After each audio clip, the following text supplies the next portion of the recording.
Vamos a abrir nuestras Biblias, hermanos, ahí al libro de Hechos. Hechos capítulo 11. Vamos a ponernos de pie, vamos a dar lectura a algunos versículos, lo vamos a leer alternadamente, ¿verdad? Vamos a ponernos de pie, ya después usted se va a sentar, va a poder dormir a gusto, ¿verdad? Pero por un momento, por lo menos póngase de pie, a ver si logramos que se vaya el sueño, ¿verdad? Algunos los domingos ya venimos bien predispuestos para llegar a la banca y simplemente dormir, ¿verdad? Pero nosotros tratamos de hacer todo lo posible de que no sea así. Entonces póngase de pie un ratito, ¿verdad? Y escuchaba una vez un predicador que decía: ¿por qué si yo aguanto todo el rato predicando parado, por qué ustedes no escuchan todo el mensaje también parados? Amén. Evitaríamos muchos dormidos.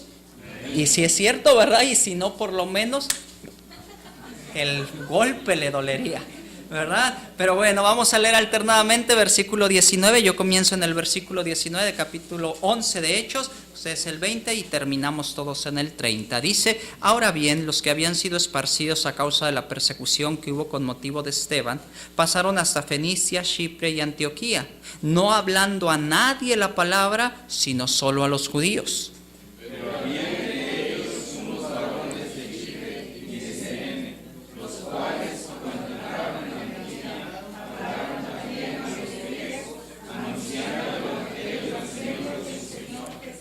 y la mano del Señor estaba con ellos, y gran número creyó y se convirtió al Señor.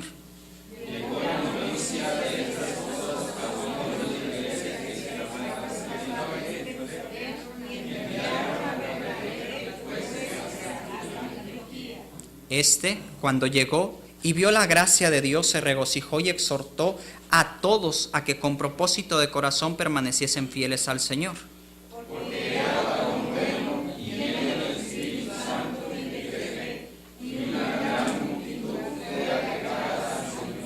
Después fue Bernabé a Tarso para buscar a Saulo, y hallándole le trajo a Antioquía.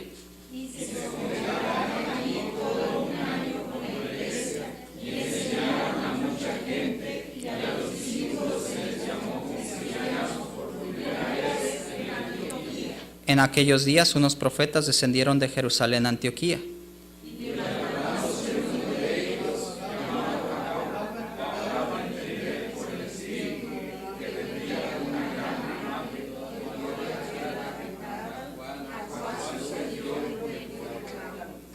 Entonces los discípulos, cada uno conforme a lo que tenía, determinaron enviar socorro a los hermanos que habitaban en Judea, todos, lo cual en efecto hicieron, enviándolo a los ancianos por mano de Bernabé y de Saulo.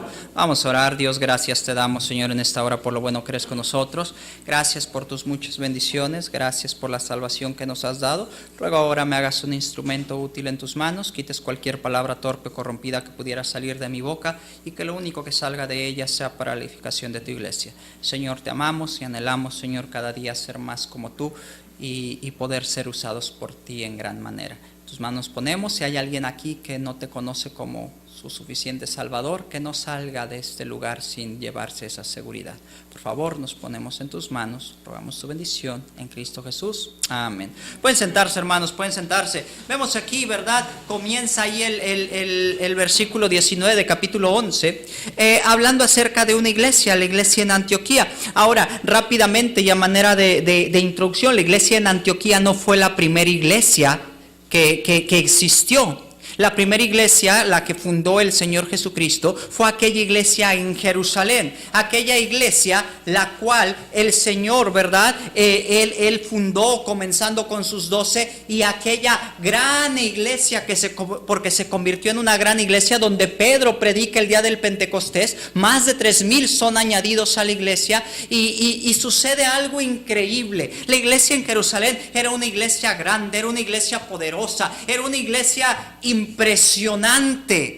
Lo que tú puedes ahí nada más leer, y imagínate que en un solo día más de 3,000 fueron añadidos a la iglesia.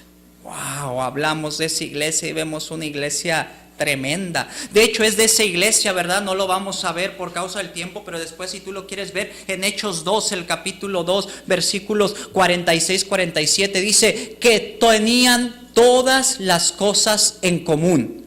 que no se decía de ninguno de ellos, esto es mío, esto es tuyo, esto. No, tenían todas las cosas en común. Una cosa más, en el capítulo 4 dice que todos los días se reunían y partían los panes con alegría, con gozo, y alababan al Señor. Oh, suena una iglesia ejemplar. Suena una iglesia a la cual todos desearíamos estar. Una iglesia donde hay unidad, donde hay compañerismo. De hecho, de esa iglesia se dice que aquellos que tenían más posesiones las vendían y traían lo recaudado a los pies de los apóstoles, y estos lo repartían entre todos de acuerdo a la necesidad, de tal manera que entre ellos no había ningún necesitado. Suena a la iglesia perfecta. Suena a la iglesia en la cual todos quisiéramos estar. No te hagas. Todos quisiéramos estar en una iglesia así, donde el que tiene 2 carritos dijera: yo vendo uno, le traigo el dinero al pastor y que me lo reparta, ya la hice, salí de pobre. Suena bonito, suena bien, suena una iglesia ejemplar. Sin embargo, a través del mensaje te voy a mostrar que no fue una iglesia ejemplar. La iglesia de Jerusalén, y es aquí en donde comienza, vino una gran persecución. Por causa, sí, estaban muy unidos, sí estaban preocupados por ellos. Sí, querían entre ellos alcanzarse, pero se habían olvidado de lo más importante. Fue a esa iglesia en Jerusalén a quien el Señor les dijo: pero recibiréis poder cuando haya venido sobre vosotros el Espíritu Santo, y me seréis testigos en Jerusalén, en toda Judea, en Samaria y hasta lo último de la tierra. Fue esa iglesia de Jerusalén la que recibió el mandato directo de los labios del mismo Señor Jesús. ¿Y ellos qué hicieron? Cruzaron los brazos. De hecho, ahí comienza diciendo, dice: y no predicaron a nadie la palabra, sino solamente a judíos, cuando Dios les dijo: van a llegar hasta lo último de la tierra. Y ellos simplemente dijeron a los judíos. ¿Recuerdas que hubo un tiempo en el que la iglesia de Jerusalén dijo: no, la salvación solamente es para los judíos? Y Dios mandó una persecución. Y tuvo que venir aquí la primer muerte, Esteban, el primer mártir de la Biblia. ¿Por causa de qué? De que hicieron caso omiso al mandato de llegar hasta lo último de la tierra. Y hermanos, después de todo eso se levanta esta iglesia en Antioquía. Una iglesia que no fue la primera, pero fue la que tomó la batuta y dijo: si estos no están haciendo su parte, nosotros la vamos a hacer. Si estos que son más grandotes que nosotros, si estos que llevan más años, si estos que de plano no quieren obedecer al Señor, quien de su propia boca lo escucharon, nosotros lo vamos a hacer. Y ahí es en donde comienza algo. Y el tema es este. En los próximos minutos te quiero hablar: una iglesia con la misericordia de Dios o una iglesia con el poder de Dios. Porque son dos cosas bien distintas. La misericordia de Dios todos la tenemos. Gloria a Dios por su misericordia. Si hoy estamos vivos, si hoy estamos aquí, no es por los grandes cristianos que somos, es por la misericordia de Dios que no hemos sido consumidos. Pero si analizamos en nuestro interior cómo está nuestra vida, cómo estamos nosotros delante de Dios, sabemos que su poder muchas veces no está en nosotros. Oh, porque su poder es aquel que me ayuda a cambiar lo que nadie puede cambiar. Oh, porque su poder es aquel que me ayuda a ir y hablar con otros de tal manera que hasta nos sorprendemos nosotros mismos de cómo Dios nos usa. Oh, su poder es muy diferente a su misericordia. La misericordia de Dios toda la tenemos y siempre va a estar ahí. Y triste es que para el cristiano nos hemos conformado con su misericordia. Pero el poder muchas veces no está. El poder trae cambios, el poder trae transformaciones, el poder hace cosas increíbles. El poder de Dios nos deja a nosotros mismos sorprendidos de lo que Dios es capaz de hacer en nosotros. ¿Qué queremos? ¿Una iglesia simplemente con el poder? ¿Simplemente con la misericordia o con el poder de Dios? La iglesia de Jerusalén por mucho tiempo tuvo la misericordia de Dios, pero la misericordia se acabó y Dios mandó una terrible persecución. Misericordia se va, porque Dios no nada más nos quiere dar su misericordia, Dios nos quiere dar su poder. su poder. Ahora, una iglesia con el poder de Dios, ¿qué hace? Fíjate, versículo 20 dice ahí: pero había entre ellos unos varones de Chipre y de Cirene, los cuales cuando entraron a Antioquía hablaron también ¿a quién? A los griegos, anunciando el evangelio del Señor Jesús. Una iglesia con el poder de Dios es una iglesia que predica el evangelio a todo el que se le atraviesa. Oh, hermanos, a todo el que se le pone enfrente. Una iglesia con el poder de Dios es aquella que predica a tiempo y fuera de tiempo. Una iglesia con el poder de Dios es una iglesia que no se limita a los cultos normales de ganancia de almas de la iglesia los días sábados o otro día entre semana. Triste es que muchos de nosotros nos hemos adaptado a lineamientos de una iglesia para predicar el evangelio y pensamos que los sábados son los únicos días de ganancia de almas. Pero hermanos, yo no he visto ningún versículo en la Biblia que diga que el infierno solamente abre sus puertas los días sábados. Todos los días gente muere sin Cristo y va al infierno. Y la iglesia, sí, con la misericordia de Dios, pero sin poder. De tal manera que ya esto de predicar el evangelio a los perdidos ya no lo usamos. Ya es el día sábado y eso porque es un requisito de la iglesia, porque si no el pastor no me va a dejar dar clases de escuela dominical o lo que sea. Pero ganancia de almas debería ser todos los días, con cualquier persona que se me enfrente, que yo sepa que está sin Cristo, es predicarle. Pero había entre ellos unos varones que hablaron inmediatamente ¿a quién? También a griegos. Oh, hermanos, si queremos el poder de Dios, necesitamos ser una iglesia que predique el evangelio. No solo eso, pero versículo 21 dice: y la mano del Señor estaba con ellos, y gran número creyó y se convirtió al Señor. Por cierto, cuando predicamos el evangelio, hermanos, resultado directo de predicar el evangelio, va a haber gente salva. Va a haber gente salva. Es imposible, hermanos, que tú estés predicando el evangelio y que no veas gente salva. Porque Dios pone su mano, su poder especial en aquellos que están predicando el evangelio. ¿Sabes qué? Ayer salimos y tocamos varias puertas y parecía como que no íbamos a tener mucho fruto y ya estábamos ahí con el calor y todo. Pero gloria a Dios, después de un ratito aguantando ahí en el sol, pudimos ver gente salva. Oh, porque Dios se agrada en dar su poder cuando sencillamente somos obedientes. Y continúa ahí, dice: llegó la noticia de estas cosas oídos de la iglesia que estaba en Jerusalén, y enviaron a Bernabé a que fuese hacia Antioquía. Cuando llegó, vio la gracia de Dios y se regocijó y exhortó a todos a que con propósito de corazón permaneciesen fieles al Señor, porque era varón bueno y lleno del Espíritu Santo y de fe, y gran multitud fue agregada al Señor. Una vez más vemos, resultado directo de predicar el evangelio es gran multitud es añadida al Señor. Queremos ver la iglesia creciendo, prediquemos el evangelio. Dice ahí: después fue Bernabé a Tarso para buscar a Saulo, y hallándole le trajo a Antioquía, y se congregaron allí todo un año con la iglesia y enseñaron a mucha gente. Después de que los ganamos, hermanos, no basta simplemente ganarlos. Dice ahí: regresó Bernabé, vio la necesidad y mandó por Saulo, por Pablo, y se vinieron, se congregaron todo un año, y dice, y ahora enseñaron. ¿Sabes qué? Yo soy culpable de eso. Muchas veces nosotros somos buenos para ganarlos, pero ¿qué tal para discipularlos? ¿Qué tal para regresar otro día y visitarlos a su casa? Ya lo gané, ¿ahora qué sigue? Necesito ir a visitarlo. Necesito darle seguimiento. Pastor, gloria a Dios, salimos el sábado, tuvimos 5 salvos. ¿Y dónde están?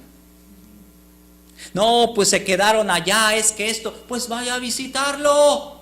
Vaya y dele un seguimiento, enséñele, sígalo animando. No nada más es de ganarlo y dejarlo allí.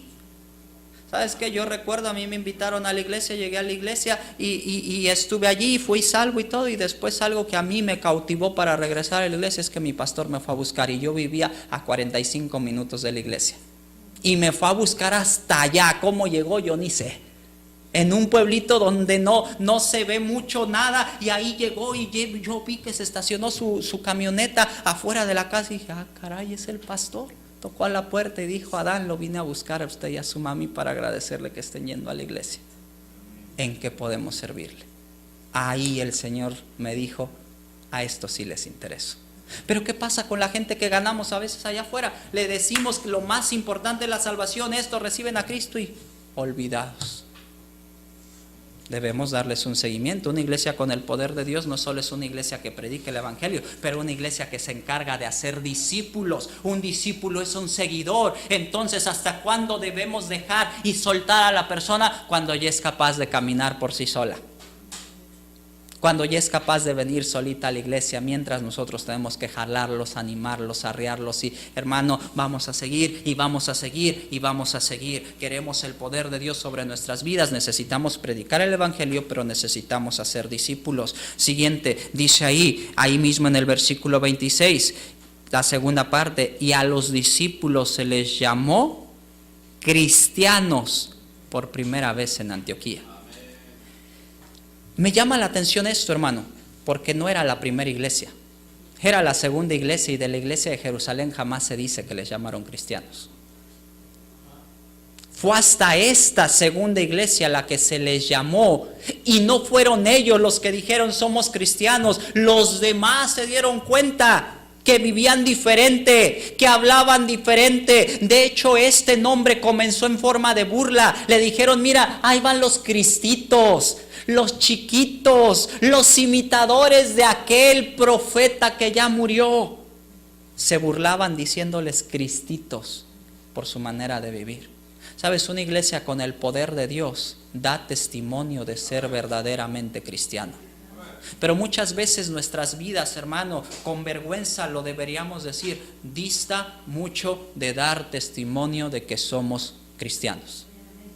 Hablamos como los de allá afuera, nos comportamos como los de allá afuera, vestimos como los de allá afuera, pensamos como los de allá afuera, perdonamos como los de allá afuera, vivimos ahí esclavizados a tantas cosas como los de allá afuera, de tal manera que somos salvos, pero no hemos dado testimonio de ser cristianos. La gente nos ve y nuestras caras no denotan el gozo que debería haber por el tan solo hecho de que estamos en Cristo.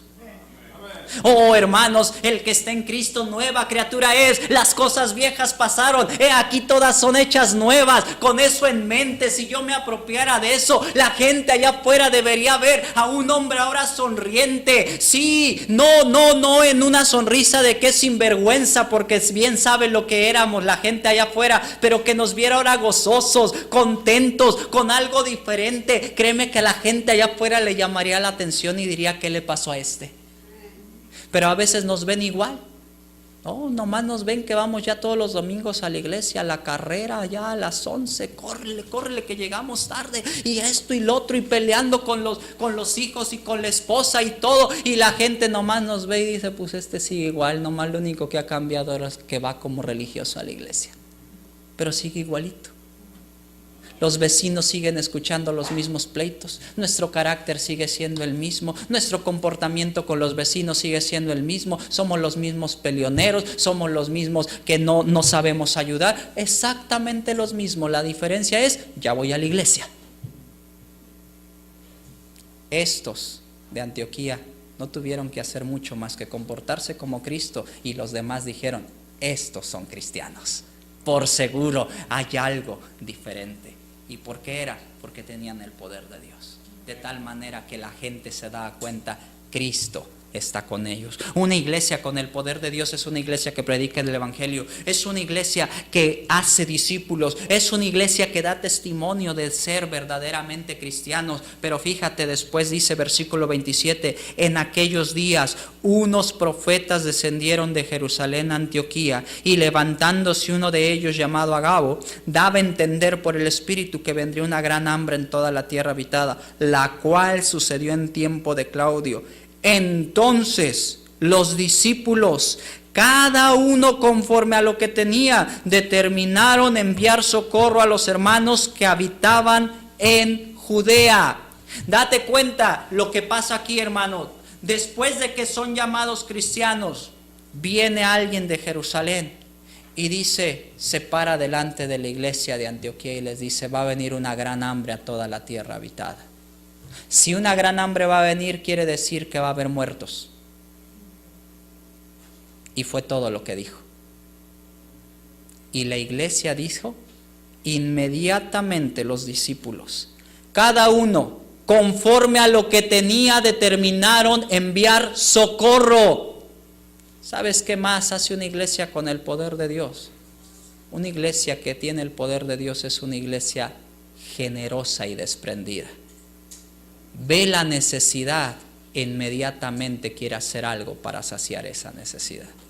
Me sorprende que aquí no dice que Pablo se levantó y dijo, hermanos, vamos a ver qué podemos hacer por estos de Jerusalén que vienen y que van a pasar por una gran hambre. Vamos a levantar una ofrenda para enviársela. No, dice los discípulos, inmediatamente escucharon la palabra necesidad y dijeron, de lo que tenemos damos. Oh hermanos, y cuán necesario es que nosotros cambiemos nuestra manera de pensar. Y no voy a entrar mucho en este tema, una por el tiempo, dos porque yo sé que es un tema que siempre nos cuesta escuchar. Pero hermanos, yo no sé por qué tenemos tantos conflictos con el dinero en la iglesia.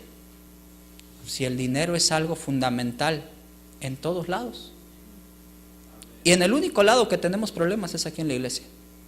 Tú vas al Walmart, tú vas al Soriana, tú vas a cualquier tienda y yo nunca he visto a nadie, ni yo mismo me he peleado allá porque están muy caras las cosas. No. De hecho me sorprende, todavía salimos con el carrito bien lleno, la cajera nos dice son 1,000 pesos y todavía le decimos gracias. Contentísimos de haberles dejado 1,000 pesos ahí. Venimos a la iglesia, se levanta el tiempo de las ofrendas y estamos ahí con una cara de limón agrio. Ya me van a quitar, en lugar de poder con una sonrisa decir gracias Señor porque hoy tuve para darte. Gracias Señor porque fuiste tan fiel que hoy tengo para darte de lo mucho que tú me das. Gracias Señor porque no me soltaste en toda esta semana de tal manera que hoy tengo para darte. Oh hermanos, somos agradecidos por todos lados donde simplemente nos quitan, y cuando es momento de mostrarle a Dios nuestra gratitud aún a través de nuestra generosidad, aquí en la iglesia no queremos serlo. Todo lo que tenemos es de Él y para Él. Esta iglesia simplemente dijo, necesidad, vamos a dar. Necesidad, vamos a dar. ¿Te imaginas cómo cambiarían las cosas en nuestras iglesias si el pastor no tuviera que animarnos a cada rato, recordarnos nuestras responsabilidades en cuanto a nuestro dar? Todo cambiaría si nosotros nada más entendiéramos una cosa: mientras haya necesidad en el mundo, yo voy a seguir dando. Y por cierto, hay una gran necesidad en el mundo, la necesidad del pan de vida. Y debemos enviar ese pan de vida a todo el mundo. Y eso quiere decir que debemos ser generosos para que el evangelio llegue hasta lo último de la tierra. Generosos. Generosos. Esta era una iglesia generosa. Pero fíjate, no nada más era una iglesia generosa. Versículo 1 del capítulo 13. Había entonces en la iglesia que estaba en Antioquía profetas y maestros: Bernabé, Simón el que se llamaba Níger, Lucio de Cirene, Manaén el que se había criado junto con Herodes el tetrarca, y Saulo. Y dice: ministrando estos al Señor y ayunando, dijo el Espíritu Santo: apartadme a Bernabé y a Saulo para la obra que os he llamado. Entonces, habiendo ayunado y orado, les impusieron las manos y los despidieron. Es interesante. La iglesia en Antioquía era una iglesia que predicaba el evangelio ahí a todos los que se le ponían enfrente, sin importar si era judío o si era griego. Era una iglesia que no solamente se conformaba con ganarlos, pero los estaba discipulando, entrenando y trayéndolos a la iglesia. Era una iglesia que en cuanto se presentaba la oportunidad de dar, era una iglesia generosa. Era una iglesia que daba testimonio de ser verdaderamente cristiana. Pero ahí dice, de tal manera que Dios vio eso y llamó a los primeros 2 misioneros en la historia, Bernabé y Saulo. Y dijo: apartadme a Bernabé y a Saulo para la obra que yo los he llamado. Y de ahí se levantó el gran apóstol Pablo, el hombre por el cual tenemos la mayoría del Nuevo Testamento. de esa iglesia de Antioquía. No la primera, porque la primera solo tenía su misericordia, pero esta segunda tenía el poder de Dios. De tal manera que Dios se sirvió de esa iglesia para levantar de ahí obreros, para enviarlos a otras partes del mundo y dar a conocer el nombre de Cristo. ¿Sabes cuándo va a estar el poder de Dios sobre nuestras vidas y sobre nuestras iglesias? Cuando seamos una iglesia que está dispuesta a enviar el evangelio hasta lo último de la tierra, sin importar lo que signifique, sin importar lo que cueste económicamente o aún emocional y sentimentalmente. Cuando estemos dispuestos a entregar aún a nuestros propios obreros. ¿Sabes qué? Hay un problema que pasa en muchas de las iglesias y es normal. Los pastores batallan tanto para encontrar un buen ayudante muchas veces. Y cuando por fin encuentran ese buen ayudante, esa mano derecha, resulta que Dios llama a esa mano derecha. Y ¿sabes qué? Que muchas veces los pastores no los quieren soltar. Aquí estaba Bernabé y Saulo, que eran los que habían entrenado todo un año a toda la gente. Y Dios dijo, apartádmelos a ellos y los voy a mandar a otro lado.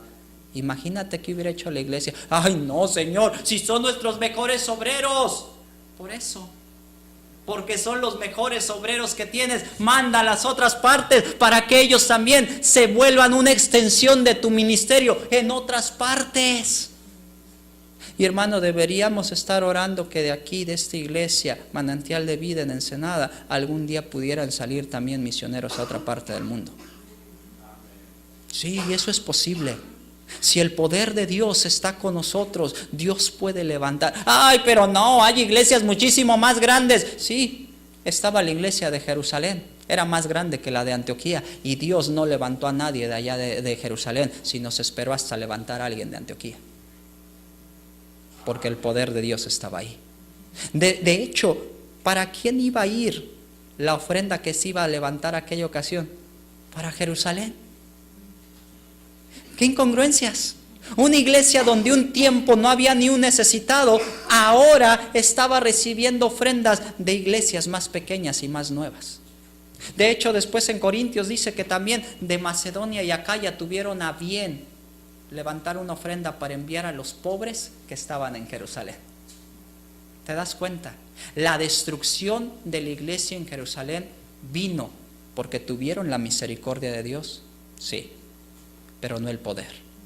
Porque Dios dice, pero recibiréis poder cuando haya venido sobre vosotros el Espíritu Santo.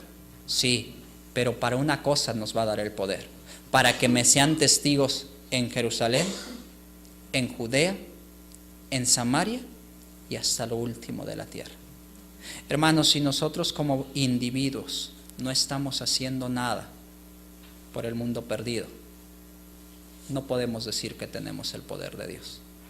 Tenemos la misericordia de Dios, pero el poder es diferente. El poder nos lleva a hacer cosas que nosotros ni nos imaginamos. ¿Cómo queremos ser? ¿Una iglesia con la simple misericordia de Dios o una iglesia con el poder de Dios? Que se palpe algo diferente, que se vea algo diferente, que la gente allá afuera diga, en esa iglesia se ve algo diferente, el pastor es diferente, los hermanos son diferentes, sus ayudantes son diferentes, pero si seguimos siendo los mismos gruñones, enojones y feos de siempre, nadie va a creer que Cristo vive en nosotros. Nadie. De hecho, si somos bien honestos, allá afuera hay gente que se comporta mejor que nosotros y ni siquiera van a unirnos a la iglesia. Yo me he sorprendido viajando, he conocido a gente bien amable y no van a una iglesia. Son bien lindos, excelentes testimonios, pero nosotros sí necesitamos el poder, su misericordia o su poder. ¿Qué iglesia queremos ser? Y querido visitante, si estás hoy aquí y no tienes la seguridad de que cuando mueras vas a ir al cielo, no salgas de este lugar sin tener esa seguridad. La iglesia no hace la diferencia, Cristo es el que hace la diferencia. El hecho de que estés hoy sentado aquí, gloria a Dios porque estés aquí, nos da mucho gusto, pero eso no te lleva al cielo. Solo Cristo te puede llevar al cielo. No salgas de aquí sin la seguridad de que el día que mueras vas a ir al cielo. Y los demás que ya somos salvos, pidamos el poder de Dios. El poder. Gloria a Dios por su misericordia, pero pidamos el poder. Prediquemos el Evangelio, hagamos discípulos, demos testimonio de ser verdaderamente cristianos, seamos generosos y llevemos el Evangelio hasta lo último de la tierra. Su poder o su misericordia. Vamos a orar. Dios, gracias te damos, Señor, en esta hora por lo bueno que eres con nosotros. Gracias, Señor, por tus muchas bendiciones. Señor, ayuda, Señor, a través de tu palabra expuesta, Señor, a hacer en el corazón de esta tu iglesia lo que en el poco tiempo, Señor, este siervo inútil no puede hacer. Pero, Señor, tu palabra ha sido expuesta y que sea ella la que nos convenza. Señor, tú tienes todo el control. Señor, que el tiempo no haya sido una limitante para que tú hayas sobrado. Que, Padre, los pocos minutos que escuchamos tu palabra hayan sido suficientes para convencernos de la necesidad que tenemos, no solo de tu misericordia, pero de tu poder. Transfórmanos, úsanos para honra y gloria de tu nombre. Usa esta iglesia para llevar tu evangelio hasta lo último de la tierra. Y si hay alguien aquí que no es salvo, que el día de hoy pudiera ser el día de su salvación. Así como están, cabezas inclinadas, ojos cerrados, yo dejo la invitación en manos del pastor. Ok, hermanos, el altar está abierto si alguien quiere venir. Pero, ¿qué de usted si muriera hoy? ¿Dónde iría su alma? ¿Dónde iría su alma si usted muriera hoy? Es una posibilidad para todos, no es un deseo, pero es una posibilidad para todos de poder fallecer. Y una vez que morimos, ya nada se puede arreglar acerca de nuestra condición, donde vamos a pasar la eternidad. Hay gente que se queda con la buena intención, pero las buenas intenciones no bastan.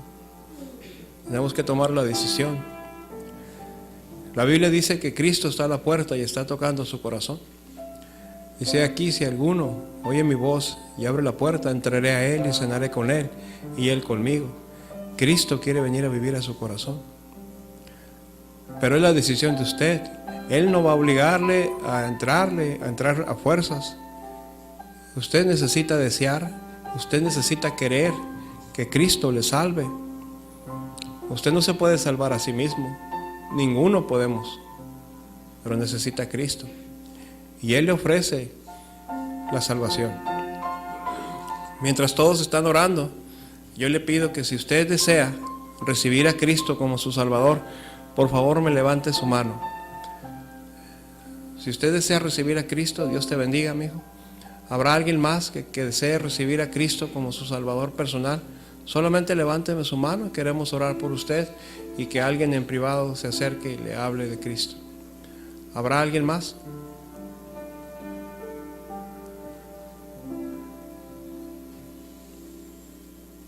Dios le bendiga. ¿Puede salir con la hermana, por favor? ¿Habrá alguien más? Aquí, hermano Andrés. El niño. Vaya con él. Ve con él, mijo. ¿Habrá alguien más? ¿Habrá alguna persona más que esta tarde desee recibir a Cristo como su Salvador personal?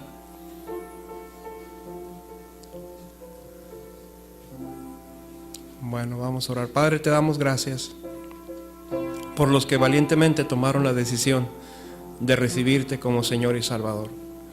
Te ruego por cada uno de los consejeros, Señor, de los obreros, bendícelos, Señor, y bendice sus vidas, Señor. Nos gozamos con las decisiones, Señor. Sabemos que hay fiesta en el cielo en este momento, cuando un pecador se arrepiente. Señor, bendice a mis hermanos que han pasado a postrarse, Señor, al altar, en reverencia a ti, Señor, reconociendo, Padre Señor, la necesidad que ellos tienen de ti. Todos necesitamos tu presencia, Señor. Necesitamos, queremos ese poder, Señor. Por lo tanto, Señor, necesitamos ser más como tú. Ayúdanos, Padre Celestial. Bendícenos, bendice tu palabra en nuestros corazones, de tal manera, Señor, que nos sigas redarguyendo en todo tiempo, Señor. Tuya es la honra y la gloria, mi Señor, y te damos gracias en el bendito nombre de tu Hijo amado, nuestro Señor Jesucristo. Amén.